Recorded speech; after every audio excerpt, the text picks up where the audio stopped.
the Starfleet life with the USS Dauntless. Are you brave enough to be a Starfleet officer?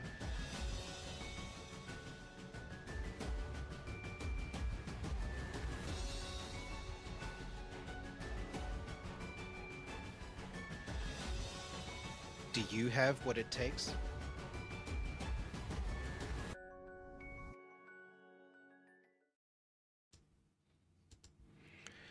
Greetings. I am Admiral Swart, Commanding Officer of the USS Dauntless, and this is the briefing with the Admiral for Stardate -250947.1.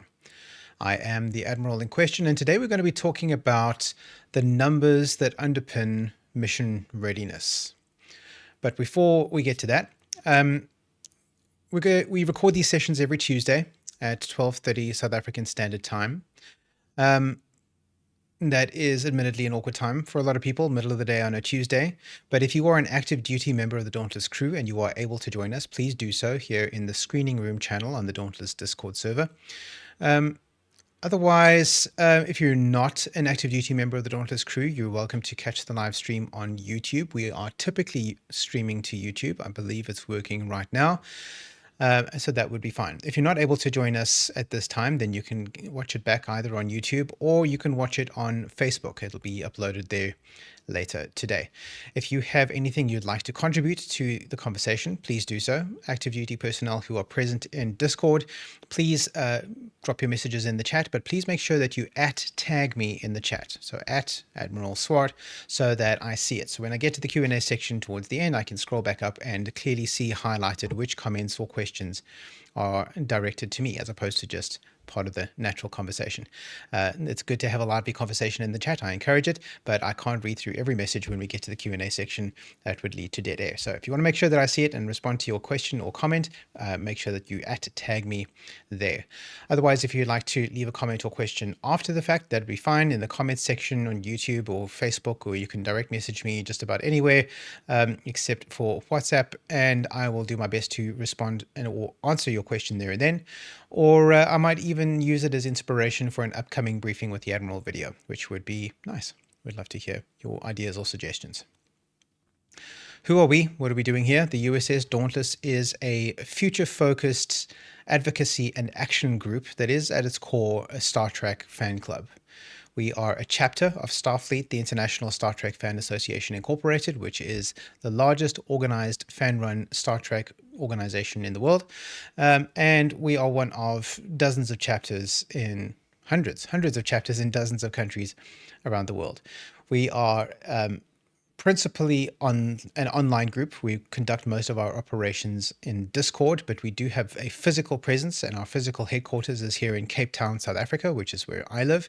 But we have away teams, which is to say groups of members in various cities around the world. So just because you are not local to Cape Town doesn't mean you couldn't join us if you wanted to. But the purpose of today's briefing is about the top 10 numbers of mission readiness. Now, I've done a bunch of these videos on the concept of mission readiness before, so I'm not going to go into too much detail about explaining what it is. But for those who haven't heard it before, let's do a quick recap of what mission readiness is, what it means. So in our mission, which is to bring the message of Gene Roddenberry's vision for the future of humankind to the people of Africa and the Middle East, we have a number of standing orders that help to clarify that mission in practical terms. And mission readiness relates to standing order number 2, which is to encourage initiatives to help bring about the future envisioned in Star Trek, the optimistic future as envisioned by Gene Roddenberry, this guy, and depicted in the Star Trek franchise. So this is a future world in which most of the problems faced by present day humankind are gone, basically. Crime, poverty, disease, war, all of those are basically gone, at least on Earth, if not throughout the whole galaxy. And we think that that would be a pretty nice world to live in. So we are doing what we can in the here and now to help steer society towards that optimistic future, to try and every day do a little bit to try and make this world more like that envisioned world that we see in Star Trek. And that is further clarified in a number of bullet points. And the one that we are going to be focusing on today is work to better ourselves mentally, and physically. So why do we do that? We do that because of the first clarifying point, which is to help people who need help. And if we're going to help people, we need to be strong enough, capable enough to do that. We need to be physically capable of administering that help. So that's why it's mission readiness. We're getting ourselves ready for the mission. And that is our general philosophy of self-improvement that we embrace here aboard the USS Dauntless. This is a Dauntless specific thing, by the way. This doesn't apply to the rest of Starfleet, although it probably ought to. There are three principal legs of mission readiness, and that is physical, mental, and emotional. And today we're going to be talking mostly about physical, in fact, almost entirely about physical mission readiness. And the reason for that is if you want to get things down into numbers, things that are nice and concrete and quantifiable, of those three legs, the one that is most amenable to that approach to doing things is definitely physical. Because things are physical, they're tangible, you can touch them, measure them, it's a lot easier to reduce the things that you need to know about that stuff down into numbers that can be logged and tracked and measured and monitored over time, as opposed to mental or emotional readiness, which are a little bit more nebulous and hard to define. Although you can derive some numbers for both of those, perhaps mental more than emotional, those numbers are a little more arbitrary and tend not to necessarily reflect concrete reality about how you're making progress. So physical mission readiness has the benefit of allowing us the opportunity to get into a lot of detail about how we can track our progress in how we maintain and develop our mission readiness. And we're going to be talking about that today. We're going to be talking about the top 10 most important numbers that you can track, or you ought to track, keep in mind, or be aware of as you build your physical mission readiness. So we can take that off the screen for now. All right, we don't need to do that. Okay, so, oh yes, let's first cover this. Why does it matter to measure your progress? Why do metrics matter at all? So we're not here to talk about getting fit in the conventional sense. That's not really what we're talking about, although I suppose that is it. Our focus is different. We're here to talk about whether you as a Starfleet officer are operationally capable. So we're talking about the strictest definition of the word fit. Are you fit for purpose, mission ready? Can you perform your duty? Can you do what's asked of you? Can you withstand physical strain? And can you endure through the challenges that you'll be asked to face? Every member of this crew is expected to work towards betterment, improving yourself. And that's not just my opinion. It's in black and white on our website. It's something that we've all agreed to, it's something we've all seen. And yet most of us are never taught how to track that betterment. So making progress in a world where you're not keeping track of that progress, it's almost impossible to know if you're making any progress at all. Imagine you are sitting on a boat out in the middle of the ocean. There's no wind, and it's the middle of the night. There's no, it's perhaps cloudy, so you can't see the stars. How do you know which direction you're rowing in? It's impossible, right? You need to have some way of tracking your progress. And that's what we're talking about today. Using these top 10 numbers, these most important numbers we can derive to figure out where you are. Find your guiding star, track your progress, monitor the horizon, use the angle of the stars to the horizon and determine your longitude, and then use your onboard clock to determine latitude, and so on. Those are the numbers that we're going to be using to fix our position so that we know what direction we're rowing in this imaginary sea of self-improvement. So, and it's also crucial to remember that if you don't measure the right numbers, your body becomes a black box. So it's not just about measuring the numbers, it's also about knowing which numbers to measure, because there are a lot of numbers out there that are useless, and we'll mention some of those as we go. You won't know whether your efforts are being effective, you won't know whether you're progressing or regressing, and you won't know how to fix what might be broken. Because what we track, we can control. And what we can control, we can align with our mission. The mission here being mission readiness. So let's look at the numbers in order, starting with the most important number that we can get. And that is your kilojoule intake. Now, we've done a whole briefing video on energy tracking some time back, so we've gone into a lot of detail about this, but that was a long time ago. So for the sake of everybody, what do I mean by kilojoule intake? So this refers to how much energy you consume on a daily basis. And we're talking about a daily total taken on average over a slightly longer period of, let's call it a week or so, because that is the kind of scale that matters. And it's important to know this because the amount of energy going into your physical system, we have various other mechanisms for tracking where that goes afterwards. But if we don't know what's going in, then we don't know what those other numbers mean. We need this information to contextualize the rest. It's another analogy. Imagine going to the petrol station and closing your eyes and you just put some petrol in the car, and then you take it out and you swipe your card without looking at the number, and then you drive off. And your petrol gauge is broken because you've got a piece of tape over it or something, and you just have to guess how much petrol is in there and hope that you get to your destination. That's what we're talking about here. You need to know what's going into your tank. Unfortunately, it's a little bit more complicated than looking at your petrol gauge or checking the meter on the pump. Energy tracking is a relatively complex practice, but it's something that can be learned without too much difficulty. It just takes a little discipline and a little bit of habit forming and the right tools as well. So you'll also remember from our previous discussion about this, let me pull this up, that my preferred tool for doing this is a tool called MyFitnessPal, which is free, MFP. And it's a great tool. It works really, really well for this. But there are other tools available. I've tried LifeSum is pretty good. Samsung Health has a kilojoule tracking tool in it, which is coming along nicely. It's not quite ready for my use yet, but I would like to try switching to the Samsung Health one once the extra features that I need have been added. But for now, MyFitnessPal is my favorite one. This is the one I've been using the most. So what does it do? How do you use it? How do you track the fuel that's going into your tank? Every time you put something in your mouth, a piece of food, a beverage, a snack, you make a record of it here. Think of it like a diary.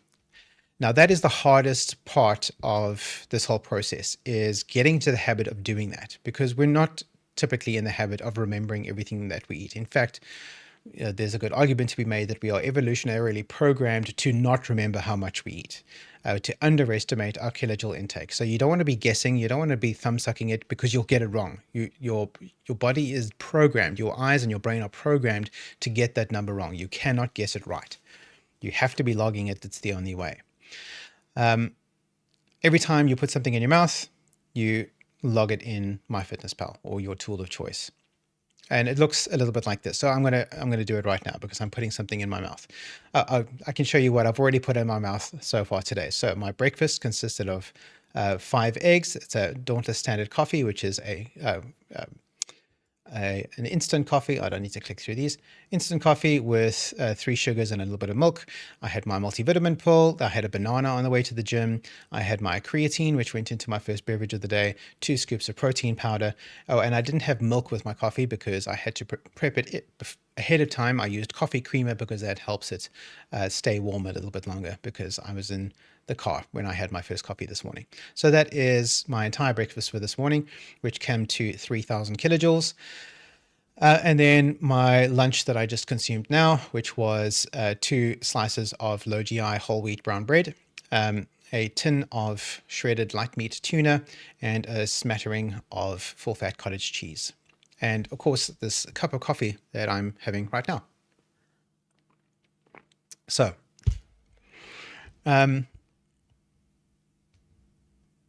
let us add my coffee to the thing and we can see what's there. So I've pre-programmed under my meals the way I typically take my coffee. I've called it Dauntless Standard Coffee. There it is. I'm just going to click plus and it adds it to my library. However, it's a little bit different now because I am in a cut cycle, and we're going to explain what that means soon. Which means that I didn't have sugar in this cup of coffee. I had artificial sweetener instead. So I'm going to tap and hold on that and delete the sugar. Now, artificial sweetener, in this case, stevia, is what is called a non-nutritive sweetener, which means that it interacts with your taste buds only to give you a sensation of sweet taste, and it doesn't interact with your body in any other way. It just goes right through. It isn't absorbed. It has no nutritional value whatsoever. So I'm not going to bother recording it here because it's 0. And now we have my full lunch that has now been added, including the cup of coffee that I just had. We can look at the kilojoules remaining, and we can see well, this is the full macronutrient breakdown. So we'll talk more about these values in a few minutes, but you can see what I've consumed so far today. And you can see how far is still to go. So kilojoule intake per day, you need to be processing every single item that you consume. You need to be logging it and making sure that it is recorded. Every item that you forget or every item that you log incorrectly is going to introduce error into the process, which means that you don't have complete information. And this whole thing only works if you have as close to complete information as possible. Some things are going to be difficult to log. Homemade meals, for example, are notoriously difficult to log. The pro tip that I have for that is go into the database when you're logging your food and find the nearest equivalent Woolworths instant meal. So if you live in South Africa, you are familiar with the supermarket chain Woolworths. They have a wide variety of meals that you can purchase and take home and heat up and just eat them like that. And, you know, they're good. They're just overpriced. But if you can find something that is an equivalent Woolworths instant meal to the meal that you just cooked yourself, you can weigh it out on your in your little kitchen scale, and you can enter that, and it's probably close enough. In fact, you can use the same thing if you live anywhere else in the world too. You just might not be familiar with the Woolworths products, but the MyFitnessPal database is available everywhere. All right, so that is essentially how you do your kilojoule intake tracking. Again, we've got a previous briefing about this if you want to go into more detail about how this works, but that is the single most important number because you need to know what is coming into your system before you know how it's being distributed. And that's what all of the other numbers relate to, in effect, is how those kilojoules that you're absorbing are being redistributed through your system. So you need to know what's coming in order to know how stuff is going out or through. So you don't have to count. Well, okay, you do have to count forever. Unfortunately, this is something you have to do every day for the rest of your life. The hardest part, again, is developing the habit. I would actually recommend just forcing yourself to get into the habit of logging your meals every day for like a month or two before you even try to start set goals for yourself. Now, MyFitnessPal allows you to figure goals, and we'll talk more about the goals as we go through the other numbers. But before you even try and do that, get into the habit first of logging your food. Once you're confident that you're doing it reliably and correctly, then you can start playing with the data. But you need to make sure that that data is consistent first, and building that habit so that you have a zero cognitive load when you're doing it. You just do it by habit. You don't even think about it. It just, when you eat, you take out your phone and you log it, you put your phone down and you carry on without even noticing what you're doing. Once you've got that locked in, and it takes about a month to get to that point, then you're good to go. Then you can move forward and you can start using the data that you're generating in that log for yourself. Okay, the second number is your body weight in kilograms. So this is very important. It's a very important number, but not because of itself, which is why it's listed second and not first. The reason why it's important is because, no, let's first tell you why it's not important. So body weight is pervasive in the zeitgeist, in the public discourse about health and fitness as being a very important number that you need to know and you need to work towards. For example, if you are underweight, then you need to put on weight. If you are overweight, then you need to lose weight. Weight being the crucial word in all of those things. And while it's true that you do need to do all of those things, in none of those scenarios is weight actually an interesting variable.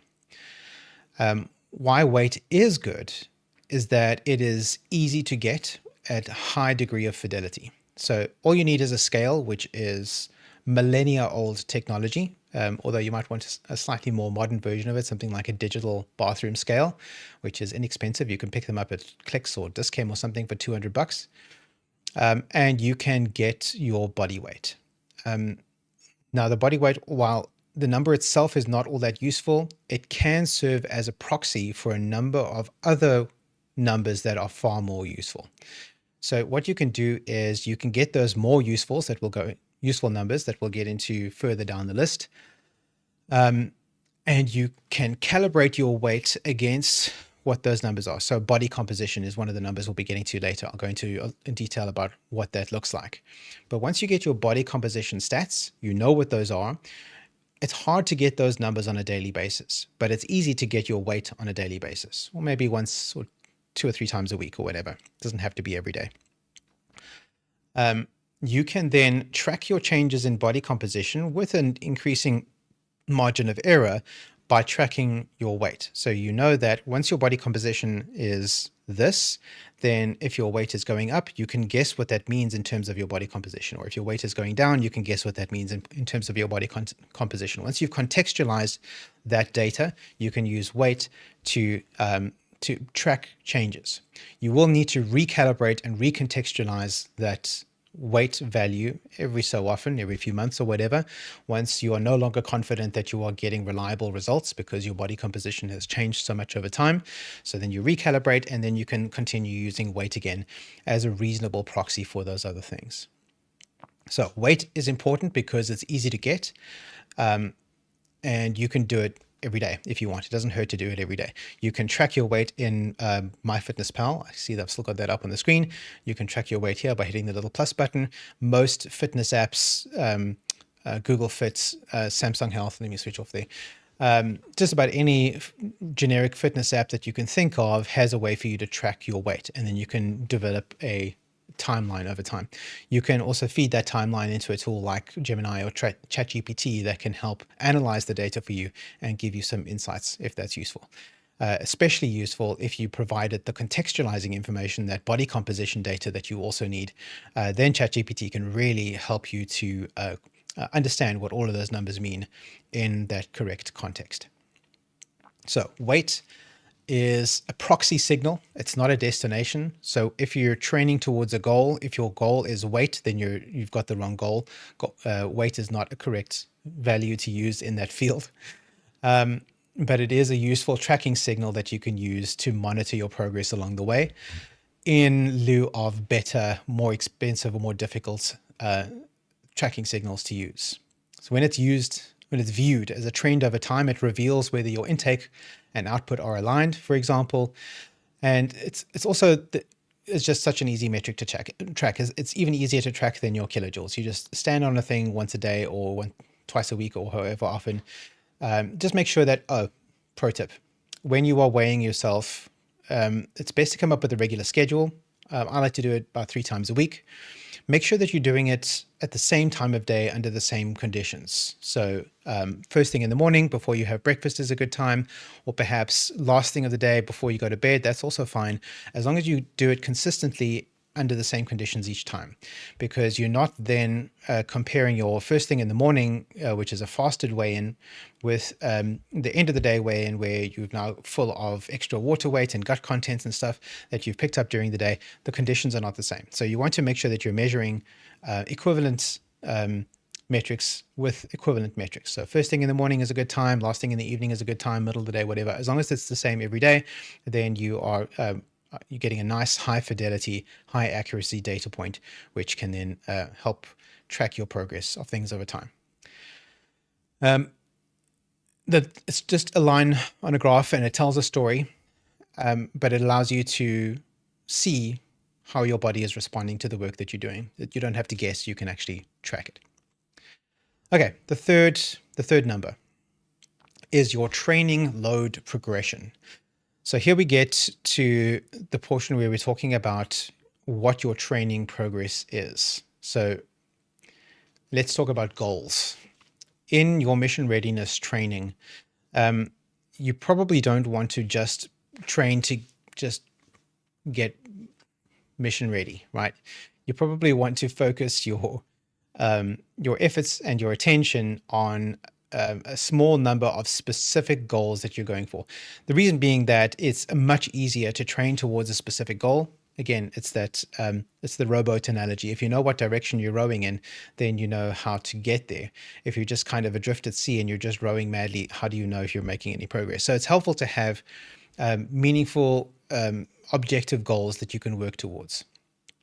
And so you might decide that you want to train for strength. So you want to get better at lifting heavy things, which is great. You might want to train for running. So you want to run very fast over short distances, or for slightly less fast over long distances. Or you might want to train to be better at hand-to-hand combat, or you might want to train for aesthetics sake. You want to look better in your uniform. All of those things are equally viable outcomes for training. And if you're training for one of those, you're going to have benefits in all of the other areas too. You can't get stronger and not get better at combat. You can't improve your cardiovascular health through running and not have benefits when it comes to weightlifting. You can't get stronger and faster and then not also look better in your uniform. Like, it has knock-on effects, but it's useful from a practical point of view to focus on one or two specific goals and work towards those. I say that being the guy who has no specific goals whatsoever, and I just like to train everything, right? So you don't have to do this. It's not the only way to do it, but it's the way that most people prefer, because it has practical benefits from a psychological, mental point of view, to be able to focus on a specific set of metrics that you're looking to move towards. And so that is when we get to the concept of training load progression. So when you're moving towards your training goal, you have where you are now, and you have where you want to be, and you want to move in steps towards where you want to be. And that is your training load progression.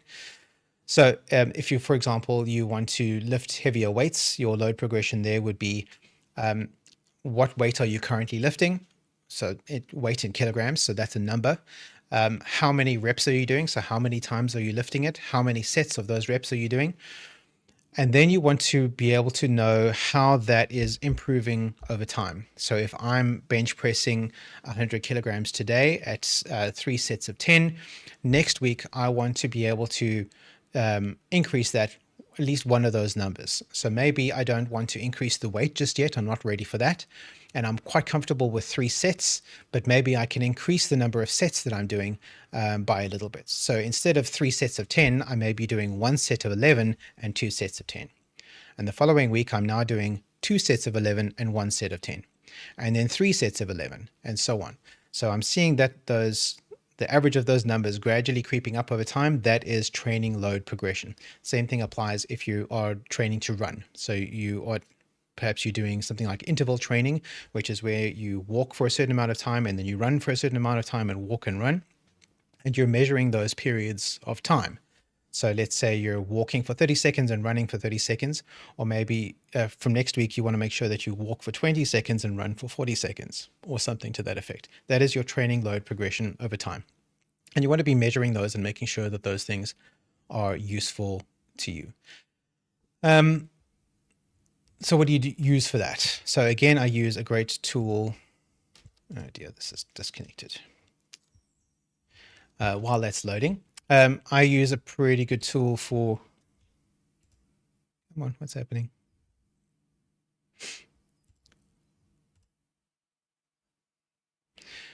There are many tools that you can use for training load progression. So when I'm talking about my weightlifting, which is in terms of the amount of time that I spend training, that is the bulk of what I do. I use a tool called Gym Run, which is great. It runs on my pad, but it also has a companion app on my PerScan so that I can track my reps. I don't have to think too much about it. I don't have to pull out my phone and look at the screen every time. I can just glance at my wrist. It'll tell me which app which machine to go to next, what weights to set, and how many reps I did last time. So that means I then know in the moment, I need to do this many reps in order to match my performance last week. And I need to try and push a little bit further. So do 1 extra rep or something like that if I can. What is going on here? Excuse me, my pad is misbehaving. What's happening?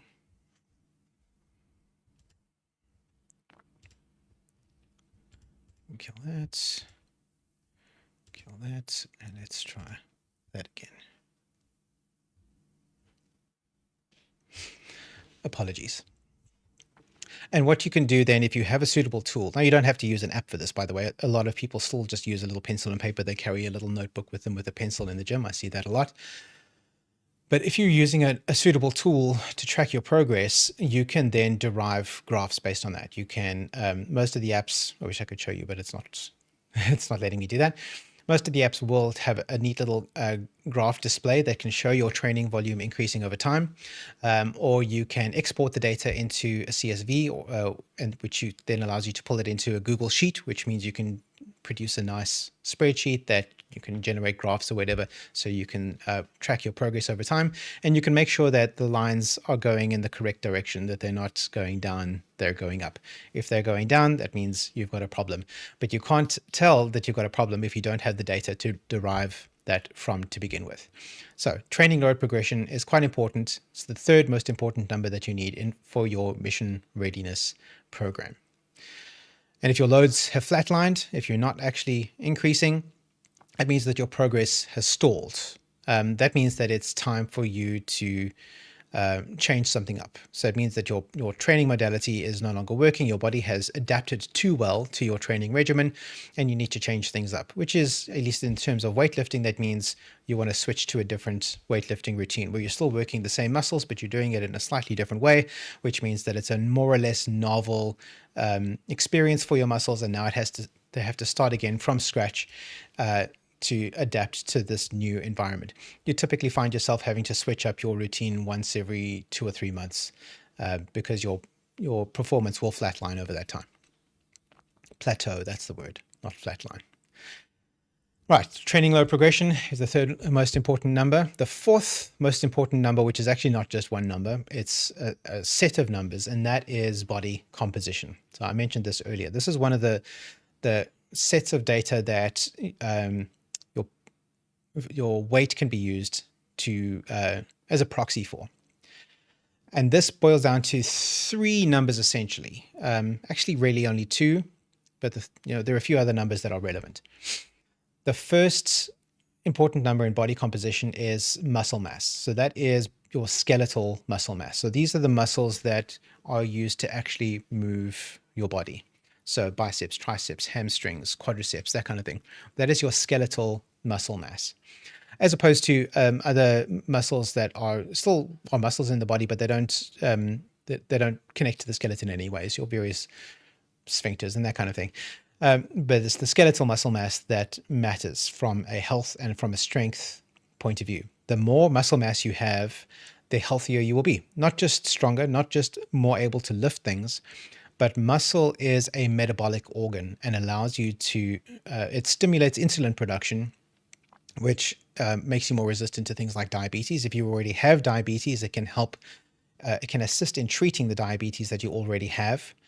So muscle is good. The more muscle you have, the stronger you are, obviously. Once you get to a certain tipping point, having all that extra muscle mass might be a bit of a downer, just because it's difficult and expensive to maintain. And maybe is more than you need, but generally speaking, muscle mass equals good. The second number in your body fat, it's in your body composition constellation, is body fat percentage. So that is the amount of your body weight that is fat. It's normal to have a certain amount of fat on your body. Well, it's just part of our physiology that we carry fat. But if that percentage is too high, then you start running into risk. Fat is also metabolically active, but in much less desirable ways than muscle is. It also is largely just dead weight that you have to carry around, which places additional stress on all of the rest of your organs, including your muscles and your bones, and your heart especially. And that is why it is correlated with various diseases. So too much body fat is not great. You want to make sure that your body fat percentage is within a healthy range. So I don't want to say as low as possible, because that can also be too low. If you're looking at a body fat percentage of sort of 5% or below, that becomes very difficult to maintain and probably isn't all that healthy. But if your body fat percentage is above, let's say 25% more or less, that's also not very healthy. Now you're starting to put unnecessary strain on your system. So kind of anywhere between that range is probably good. Sort of 15 to 20% is probably about optimal, in that it's relatively easy to maintain, but it's not enough that it's causing any kind of stress on your system, and it also looks pretty good in your uniform. So muscle mass, body fat percentage, those are the two most important numbers under body composition. The one number under body composition that you do not need to know because it's completely useless is BMI. And the reason I mention it is because any personal trainer or biokineticist or nurse that you go for a basic health screening with, the first thing they will measure is your BMI, and it is completely worthless. So BMI is what? Body mass index. And it's a number that is derived from your weight versus your height, basically. That's it. And it's supposed to tell you what a normal range of body composition is to be for you. And if your weight is too high for your height, then you are classified as overweight or obese or whatever. If it's too low, then you're underweight or whatever. That scale, the thing about the BMI scale is that it is not designed for use for individual humans. It's not. It's meant to be a statistical measure that governs whole populations. So if you're applying BMI to a population of 1,000 humans or more, then it starts to give you some useful information about the overall health of that whole population. But when applied to an individual person, it has no useful value at all. Why do I say that? Because it's only measuring your height and your weight. It's not taking into account your body composition. So your body mass, your muscle mass, and your body fat percentage, which are far more useful indicators. Why does that matter? Well, because, and you may have heard this a million times on the internet, muscle weighs more than fat. A kilogram of muscle is about this big. A kilogram of fat is about this big. So you can weigh 75 kilograms and be shredded shredded AF, or you can weigh 75 kilograms and be a pudding person. But your appearance and your BMI, that is the number we're looking for. The BMI will be the same regardless of what your body composition is. It doesn't reflect your health at all. It's not a useful number. If somebody tells you your BMI as if it's something important, you can safely disregard that person's opinions about just about anything. BMI doesn't matter. There are some other numbers under body composition that do matter. They could be relevant under certain circumstances. Things like your visceral fat count, that's quite important. It's not something that you necessarily need to track day to day or month to month, but it's useful to have that information. And what is visceral fat? Well, your body carries three main kinds of fat. So there's intramuscular fat, which is inside your muscle tissue. Men tend to have more visceral fat, more intramuscular fat than women, just because that's a function of testosterone to store fat that way. And then you've got your subcutaneous fat. That is the fat layer that sits between your muscle and your skin. So you've got that nice thick layer of fat there. If you think of eating a slice of bacon or a nice big fatty steak, you've got that layer of fat on the one side that you can cut off if you don't feel like having it. That is the subcutaneous fat, as opposed to the nice marbling inside the muscle tissue that makes that steak really juicy. That's the intramuscular fat. The third kind of fat is visceral fat, and that's fat that sits mostly in your midsection, and it's in the gaps between your organs. Now, the more visceral fat you have, the less space there is for your organs to do what they need to do, and that puts strain on the whole system. Visceral fat is the dangerous fat. I mean, having too much of any of the other kinds of fat is not great either, but it's the visceral fat that's the one you really need to worry about. Problem is, because it's right inside there, you actually can't tell easily how much visceral fat you have. And the only way to get that kind of information is with a comprehensive body composition scan. This is probably not something that you're able to do with any devices that you have at home. You probably need to go to some kind of a professional service to do this kind of thing. If you're lucky, your GP might have the relevant piece of equipment. It's a skin impedance scanner device. Again, you can buy a home skin impedance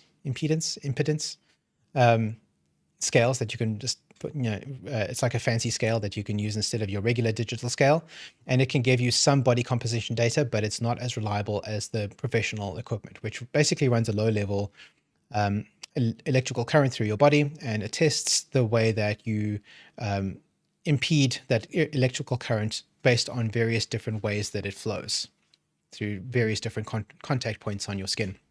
And doing that, it can come up with a fairly accurate map of the composition of your body on the inside, and it can come up with a pretty good estimate of what your visceral fat percentage is.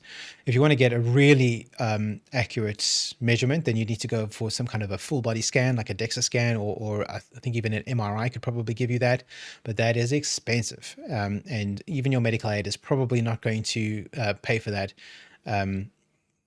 If you just want to do a body scan, you just want to see what your body composition is, they're not going to cover it.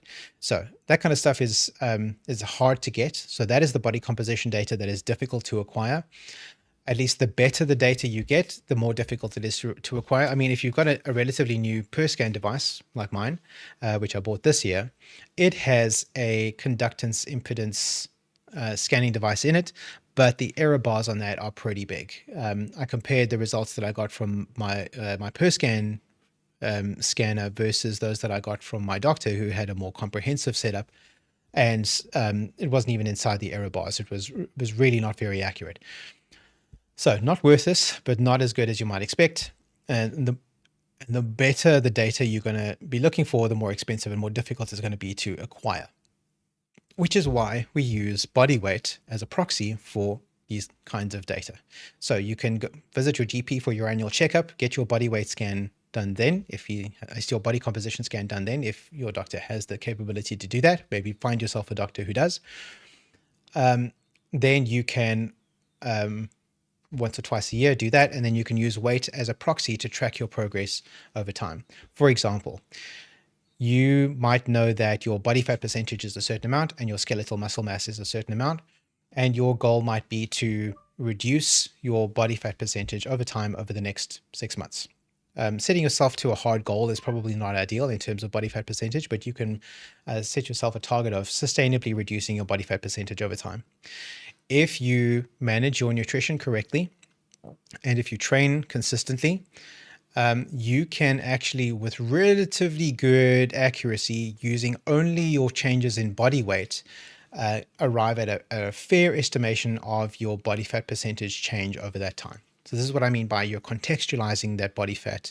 It's that body weight measurement.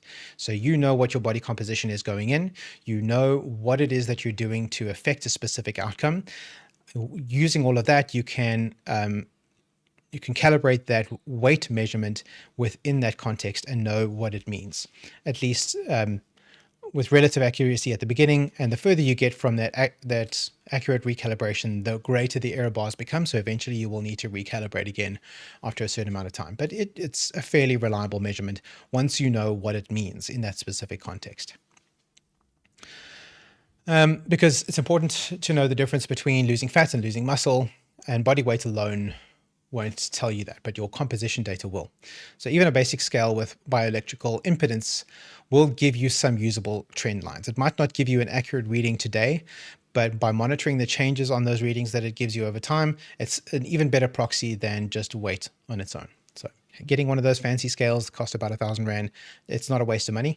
It's just not as good as the better equipment that you can't afford to have in your home. All right, number 5. That doesn't sound right. Okay. Category number 5, item number 5. Next on the list is performance efficiency. How are you progressing towards your specific performance goals? So this is very similar to your progressive overload.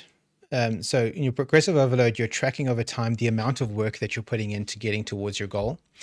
But here under performance efficiency, you are measuring your actual ability to perform the task that you're working towards doing.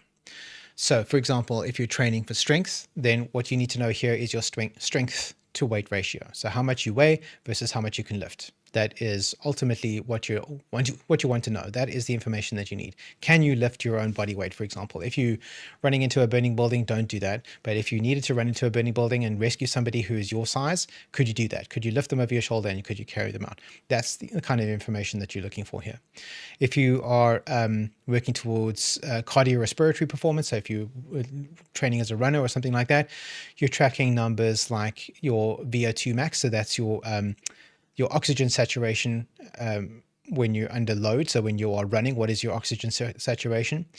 You want to track your run time. So how long does it take you to run a 5K? What is your stamina? So what does your running speed look like as you're running a 5K? Are you maintaining a more or less consistent pace, or are you practicing interval training while you're doing your 5K like I do? Those are the kinds of numbers that are relevant there. And there are a lot of different numbers and they're all contextual. So there's no one universal number that's relevant here, but this is the category of numbers that you're looking for here. Kind of in the middle of the field in terms of important numbers for mission readiness is how good are you now? How well can we measure your performance today in the factors that matter for you? So this is your real world metric. So this is where you figure out how much progress you've made. Can you carry your weight in a crisis, in a sprint, in a climb? This is what determines if you are mission capable or not. This is the goal that you should be setting in terms of your performance. Okay, next one is macronutrient distribution. Let's see if I can get my FitnessPal to launch again after it died, because it'd be helpful to be able to show you this. I did pull up that slide earlier, but I clicked away from it probably before you had a chance to look at it. Okay, it's not working. That's fine. We'll just talk through it. So what are macronutrients? So the food you eat is made up of all different chemicals, right? And those all interact with your body in different ways. And there are two broad categories of the chemicals that interact with your body in important ways. You've got your macronutrients and your micronutrients, and they are categorized in those ways because macronutrients, in that the bulk of the food you eat should be consisted of your macronutrients. It's the macro part of what you need. And micronutrients is stuff that you just need a little bit of and you'll be fine. There are three macronutrients. Those are protein, carbohydrates, and fat. And you need quite a lot of all three of those, regardless of what your plan is. Protein is probably the most important one of those three because it is the one that allows you to build muscle mass. So if you're involved in any kind of training regimen, what you're trying to do is increase your muscle mass. Whether it's a specific set of muscles or overall, muscle mass is what matters. And protein is what your body uses to build muscle. And the way this works is it's the hypertrophic process, right? So you go to the gym and you lift a weight, and that weight needs to be heavy. It needs to be challenging for you. And you lift it over and over again until you can't do it anymore. And when you've done that, you've actually hurt yourself a little bit. You've done a little bit of damage to your muscles. Your muscles then need to rebuild themselves, and they'll rebuild themselves a little bit stronger and a little bit bigger. So increasing their mass. But in order to rebuild themselves, they need the appropriate tools, the right chemical building blocks to build muscle. And what is that? That's protein. So what are you getting protein from? Well, meat. Meat is a great source of protein. Dairy has a fair amount of protein in it. There's some vegetables, things like beans, lentils, that kind of thing, have a fair amount of protein in them. Chickpeas, soy has some protein.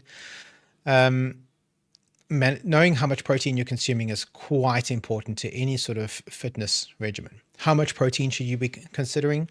If you really want to stimulate muscle growth, if you really want to build up that muscle mass, the current thinking is that 2 grams of protein per day per kilogram of body weight.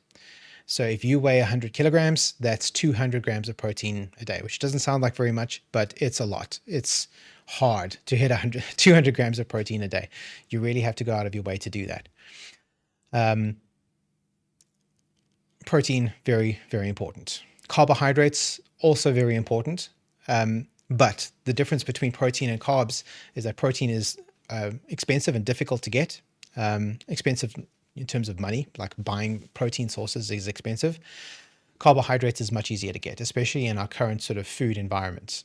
Carbs are too easy to get. All of the delicious foods that you can think of, cake and chips and hamburgers and chocolates, all of those things are made up of carbohydrates, principally sugar, but also starches, which are the various different forms of carbohydrates. Carbohydrates are delicious, and we like to eat as much of them as we can, which is why we have a bit of a problem. Most of us tend to overeat our carbohydrates. Carbohydrates are relatively calorically dense, which means that they have a relatively high kilojoule value per weight. And it's so easy to eat a giant bowl of pasta or 4 slices of bread that you kind of lose track of how much you're consuming. So carbohydrates, it's very easy to overconsume carbohydrates. It's important that you get some. You need carbohydrates, like your brain needs sugar, your muscles need carbohydrates to function. Very, very important that you get enough carbs. But getting too many, that is when you start to run into problems, because you're just taking on too much energy, and it has to be stored somewhere. And guess how it gets stored? As fat. So carbs, very important. The other third important macronutrient, I mean, they're all important, is fats. Lipids, that kind of thing. So oils, fat in meat, that kind of thing. You want to make sure that you're getting enough fats, because they help to stimulate your other organs, right? So fats are not that involved in muscle mass generation or in the energy cycle like carbohydrates and protein are. They're more about, think of them as the oil for your engine, right? It's not part of the fuel cycle. It's not a coolant, but it helps to lubricate things and make sure that things keep going. So your organs need fats, they need lipids to convert into other relevant chemicals in your body. Your brain needs lipids to function. It's the important lubricant for all of your systems. So fats are important. Again, eating too many fats is easy because they're delicious. Fortunately, they're not as cheap as carbohydrates, but it's still easy to overconsume on fatty things. There's a common misconception that if you eat fat, then that will be stored as fat. That's not how it works. But fat can be very high kilojoule dense. So because it's easy to eat too much of it, it can then produce an excess of kilojoules, which will then be converted into fat eventually if you don't burn it off. So those are the 3 macronutrients. Now, a tool like MyFitnessPal, and again, I wish I could show you, can give you a recommended macronutrient breakdown of how much protein you should be eating versus how many carbohydrates versus how much fat, based on your daily kilojoule goal. So if you're on 9,000 kilojoules a day, which is my current goal, then it can tell me, okay, of that, this much needs to be protein, this much needs to be fat, this much needs to be carbohydrates. And if you operate within those guidelines, if you aim towards those goals, then you're going to have predictable outcomes in terms of things like weight gain and muscle mass gain and that kind of thing. And it's going to be great. If you miss those goals by too much, then you're going to run into problems. And then that's not ideal.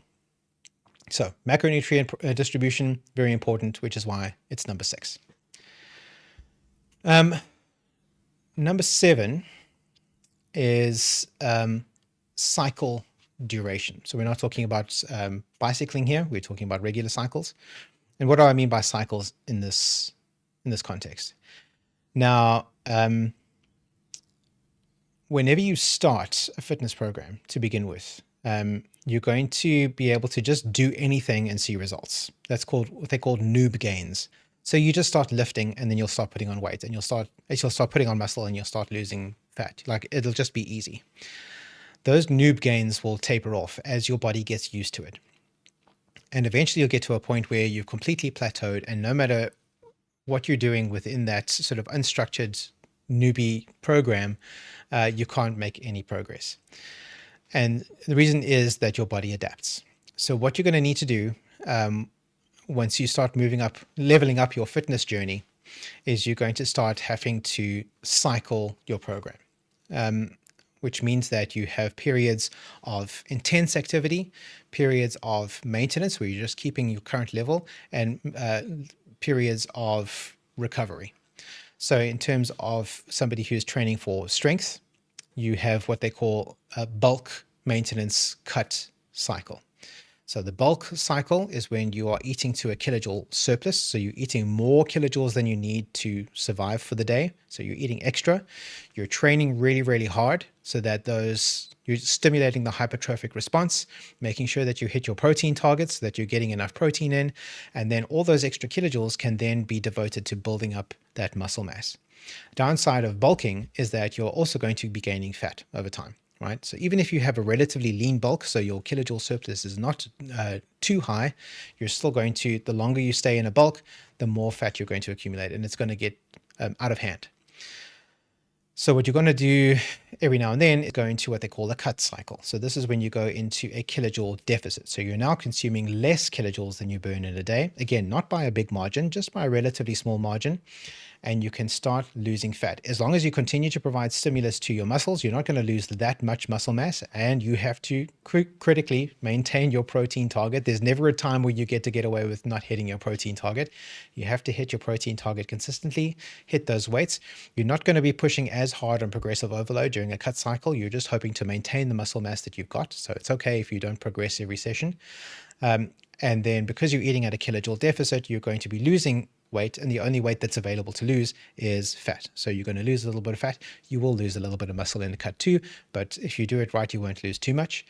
You don't want to cut for too long either, because if losing too much weight is also going to be a problem. Once you get to the bottom of your cut after 2-3 months or whatever, you then go back into a bulk cycle again, typically. Now, you also have transition phases, which happen in between your bulk and cut cycles. Some people will just have 1 week of transition. What the transition does is it allows your body to readjust after the bulk or after the cut to kind of a normal maintenance level. Some people will just take 1 or 2 weeks in between, and that's fine. Some people prefer to take longer. In fact, there's one methodology that suggests that you should be listening to your body's natural sort of responses to the local environment. You should be bulking during winter, where your appetite is naturally higher anyway. You cut in the spring, so you've just got, a cut is usually shorter than a bulk. You've just got sort of an 8 to 12 week cut in those few weeks in the spring, so that when summer comes around, you can then go into a maintenance phase. So that's a transition phase that can last like 6 to 8 months. You're just trying to maintain what you've already got. So you're still hitting the gym, with a little bit of progressive overload. You're eating at maintenance calories. So you're eating the number of kilojoules that you need just to stay alive, that the amount of kilojoules that you're burning every day, you're eating at approximately that level, so that your weight isn't drifting up or drifting down. You want to keep it steady for that time, and then you can just kind of enjoy life. So you're not eating too restrictive a calorie restraint, so you can still go out and have a braai with your friends or family. But at the end of your cut, you're still looking pretty good in your uniform. You're looking great when you go to the beach or to the pool. So that's a pretty good cycle, and that's kind of the cycle that I'm going to be working on for at least the next year or so. We'll see how that goes. But when you're working, when you're doing hypertrophic training, that is the kind of cycle that you're looking at. And what you want to know, the number that you're interested in here, is how long your cycle is going to be. And this is critical, because you don't just want to go into a cut, and then when you feel like it, I feel like I've cut enough, I'm going to a bulk now. That's not a useful way of doing it. That's not a meaningful targeting strategy. You need to know ahead of time how much time you have to earn the gains that you're looking for. And while you might not be pushing for a specific target in terms of body fat percentage or in terms of skeletal muscle mass, you do want to know that there is an end in sight. You have a target to work towards. And on this day, you're going to switch from bulking to maintenance, and then from maintenance to cutting, and so on. It helps if you plan these things months in advance, so that you have an idea of how long this is going to be.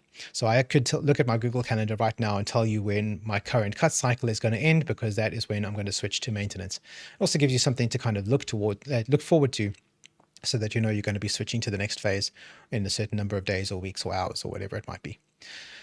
It also matters in terms of planning your overall progress, because if you're spending too much time in a bulk, you're going to be accumulating too much fat. If you're spending too much time in a cut, then you're going to risk losing those muscle gains that you made. And if you're maintaining for too long, you're stalling, right? You're just delaying. You're not doing the work that you need to do to make it to the next level.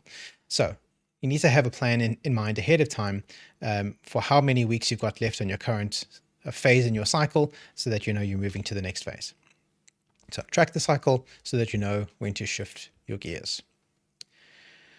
Point number 8 is hydration. So this is something that weirdly we are in a very bad way.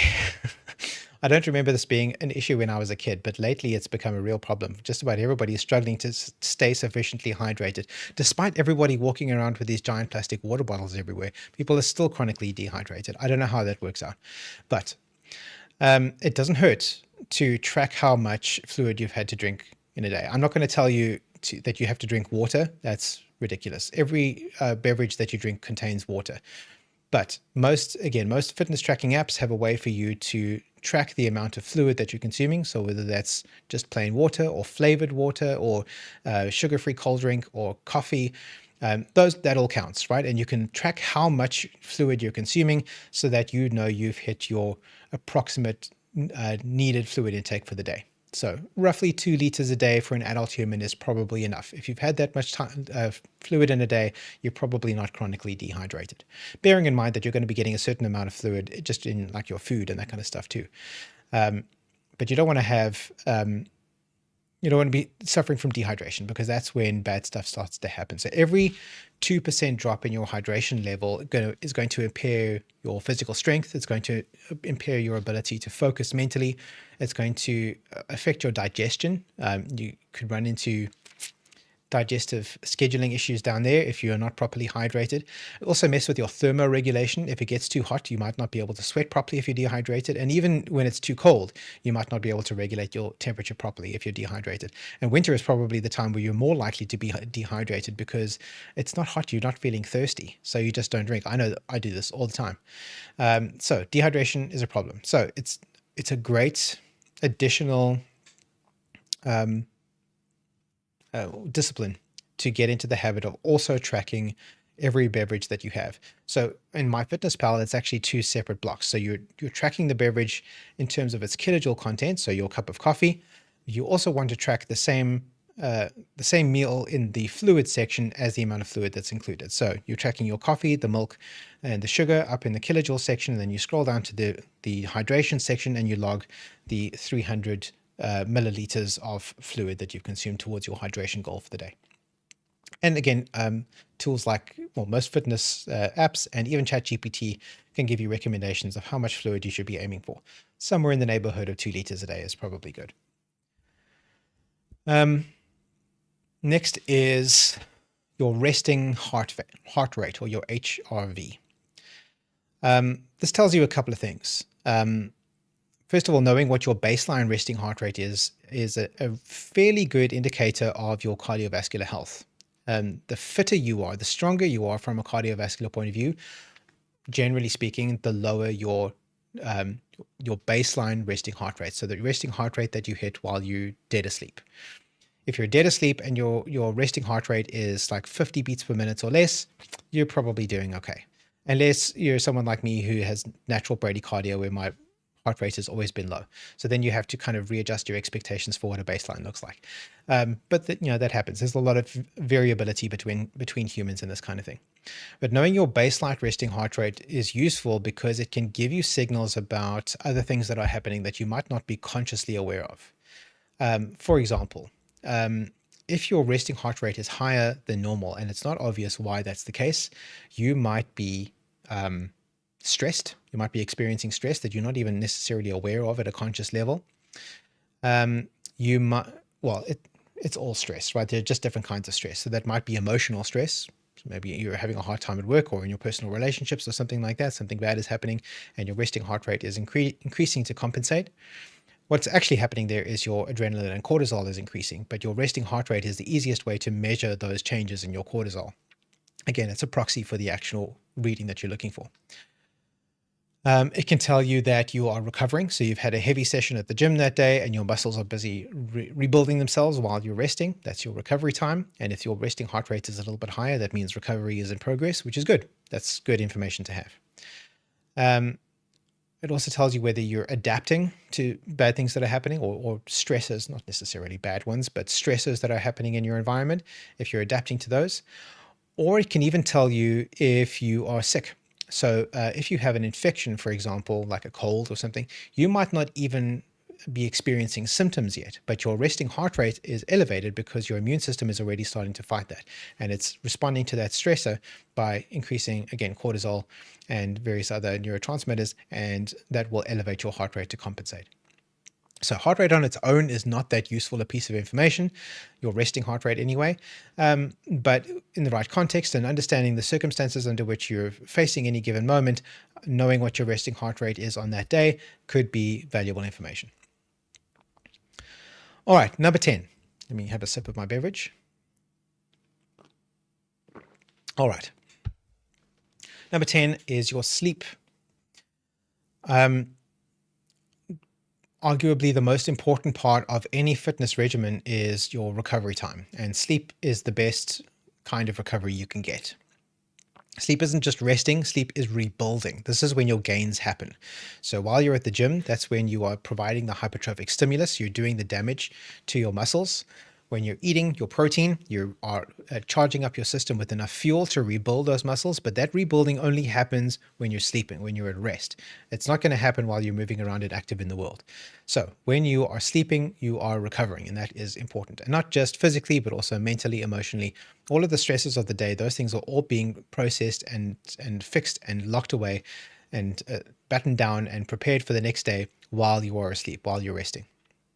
The less you sleep, the less fat you lose, the less muscle you gain, the weaker your willpower gets, your ability to motivate yourself to do stuff you don't want to do, all of those things.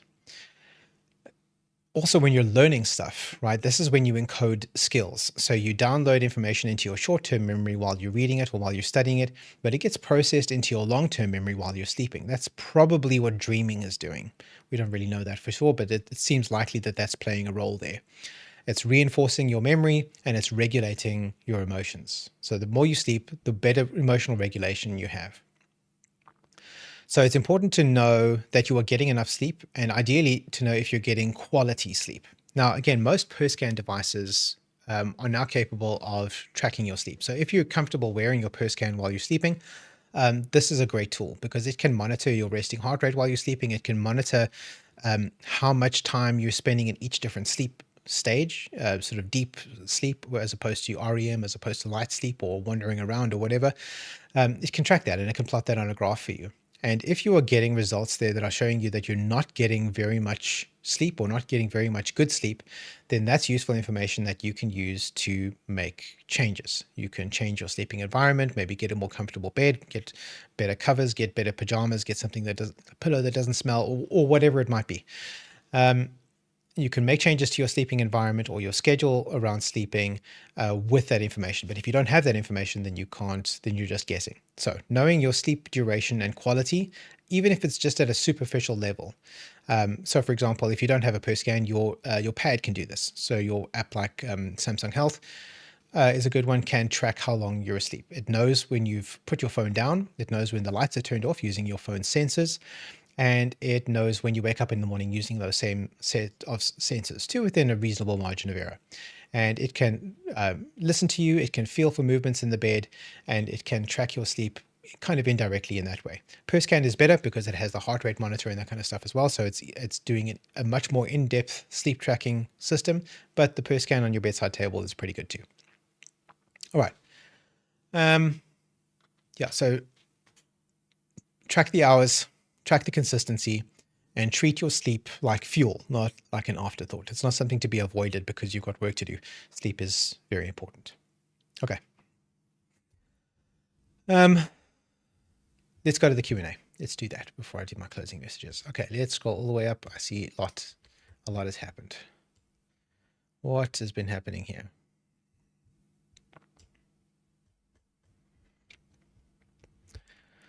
Okay.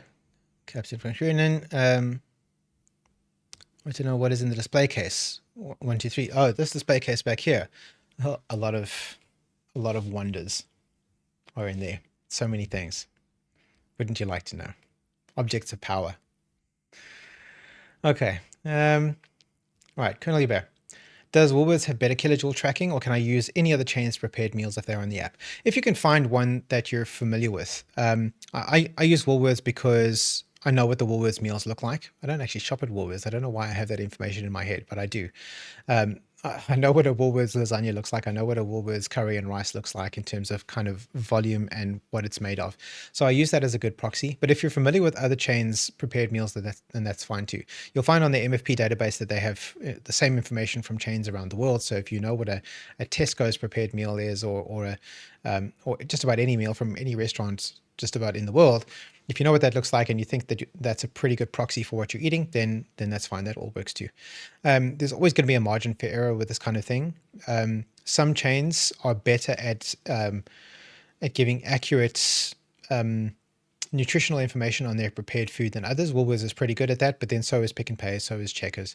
If you're getting it in a sealed pack, you're getting a pretty comprehensive estimated nutritional information on the pack. So it should be fine. If you're familiar with it and you think it's a good proxy, then that's good. All right, what's next? Okay, from Commander Shamali. What's the best way to measure progress if the number on the scale isn't moving? Okay, if your weight is keeping steady and you're doing stuff, that means things are changing. What that possibly means is that your body composition is changing, but your weight is keeping steady, that's not uncommon, especially if you're relatively new to a weight training regimen. It's what they call recomposition, which is a whole strategy where you do exactly that. You try to keep your weight more or less steady and then drop body fat while increasing muscle mass. It's difficult to track because you don't have that proxy measurement of the body weight, but you can tell if things are changing by like how your clothes fit, by how you look in the mirror, that kind of thing. There are ways of telling. It's just not very precise. The downside of recomposition is that it's essentially noob gains. So after a year or two, you're going to stop getting any results from recomposition and it's just going to plateau. And then you're going to have to start cycling up and down just to kind of get any kind of movement in that process. But yeah, so there are ways to track progress, just not with any precision. So again, how your clothes fit, how you look in the mirror, that kind of thing, that'll probably work. And also, do I prefer weight, body fat percentage, progress photos, or strength metrics as the primary indicator? So this depends on what your goals are. Because I don't have one specific goal, I kind of look at all of those things as being interesting. So if I'm seeing progress in one of those, then I know that I'm making progress. If I notice that I haven't seen progress in one of them in a while, then that means that I need to push that one up. But I know that I'm making it difficult for myself by not focusing on one or two specific disciplines. For me personally, currently the principal goal that I'm focusing on is skeletal muscle mass. Because in terms of long-term health, that's the thing that's going to keep me healthy into my 70s, 80s, and 90s. Is having a sufficient amount of muscle mass. So I want to build up as much muscle mass as I can now so that I can maintain it for the next 5 or 6 decades until Elon Musk comes out with a pill that'll let me do that effortlessly. Body fat percentage is relevant, but I've also learned, at least in my case, from my own body, that managing body fat percentage is relatively easy. Well, I can do that just by adjusting my kilojoule intake. The body fat, the skeletal muscle mass is the hard one. So that's the one that I'm most interested in tracking. Progress photos are beneficial, I think, from an emotional, psychological point of view. You can look at yourself as you are now and how you were a month ago, 2 months ago, a year ago. And I think that's helpful because when you're just looking at yourself in the mirror every day, it's not necessarily obvious that you're making progress. And the more you train, the more an effect called body dysmorphia kicks in, which is when you look at yourself in the mirror, you kind of can't see an accurate version of yourself. You're seeing yourself as being too fat or too thin or too small or too weak or whatever. You simply can't get an accurate, objective assessment of what you're looking at. So having those photographs helps to keep a record of what that does over time. Another thing you could do with the photographs, by the way, is you can give that to something like ChatGPT or Gemini or Grok, and they can help to assess your body fat, or at least your body composition based on visual cues. Again, not very accurate. But if you don't have access to a high quality impedance scanner, it's it's better than nothing. If you combine that with a wrist-mounted impedance scanner or one of the relatively inexpensive bathroom ones, that's another data point that you can then use. So the AI scanner is looking at things like how much obvious fat do you have in certain areas around your body, how much are your muscles peeking through, and it can come up with an approximate estimate of what your skeletal muscle mass might be, and what your current body fat percentage is. Again, to within a margin of error that you have to decide whether or not is acceptable. What's the biggest mistake that people make when starting a fat loss phase? I think the biggest mistake is probably trying to cut too deep. So it's tempting to want to just drop all of that excess body fat as quickly as you can. But if your kilojoule deficit is too great, so if you're eating too much below your required maintenance kilojoules every day, you're going to be shedding weight from everywhere, not just from fat. And that means losing muscle as well. So it's tempting to want to lose too much weight too quickly, especially if you're big, right? If you're a big person and you know you've got way too much body fat and you just want to get rid of it, shedding it too quickly is going to be not ideal. You want to shed it at a relatively manageable pace. So it's about finding that ratio where you're still getting enough fresh kilojoules in that you can meet your basic requirements day to day, especially your protein requirement, but you're still at a deficit so that you are on average losing weight. And then that's probably your best get, your best sort of target, your sweet spot. And next, how do you transition out of a fat loss phase without regaining weight? Okay, so this is going from a cut back into a bulk, essentially. So you go, okay, so the way I do this and the way a lot of people recommend doing this is you get to the end of your cut. So you've hit your target, whether it's your target weight or you've finished your the 12-week run or whatever it might be. And now you want to get back into a place where you are maintaining or building muscle from there. If you're trying to get into maintaining, then that's relatively easy. You just readjust your kilojoules back up to maintenance level. It might take you a couple of weeks to figure out what that level is exactly. And you're going to want to be tracking your weight carefully during that time so that you don't over or underdo it. But once you found what your current maintenance kilojoule level is, then you want to keep that steady. Still keep tracking the weight so that you are not drifting too high or too low, because as your body composition changes, your basal metabolic rate, which is to say the amount of kilojoules that you burn in a day just being alive, will shift over time. And so you want to be making adjustments as you go. And then you can just keep on doing that pretty much indefinitely. When you're ready to go back into a bulk, then you increase your kilojoule ratio back up again. And you have to kind of make your peace with the fact that you will be gaining weight in a bulk. Ideally, if you're doing a relatively lean bulk and you're working hard enough, most of the weight that you're gaining will be muscle, but there will be some fat. That's just part of it, which is why it's not the worst idea to do that during winter when you're wearing lots of heavy clothes anyway, and then it's not so bad. And then by the time you get back to summer again and you're back to the tank tops or whatever, then you finished your cut and you're looking pretty good. All right. Any more questions? Yes, again from Commander Shumali. Thank you for answering my very many questions. Oh, my pleasure. That is why I'm here. So thank you everybody for joining me here today and giving me an opportunity to talk about all of these things, which I think are very important. And so let's close. Let's finish up. Every metric I've shared with you today ties back to one directive, which is to work to better ourselves mentally and physically. It's not motivational fluff. It's standing order number 2. And if we're not tracking it, we're not doing it. Pics or it didn't happen. Mission readiness isn't about aesthetics, although it can be, at least in part. It's not about social media, but if you use social media as a motivational tool, that's not the end of the world.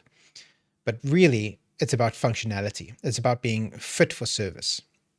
As an officer, as a member of the Dauntless, and as a representative of our crew and of our family and the ideals of Star Trek.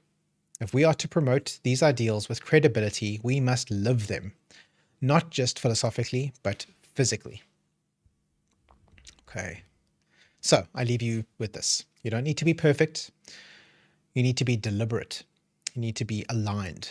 You need to have the numbers You have the tools, you have the order. The rest is up to you. Thank you. That is all for today. You are dismissed. Swart out.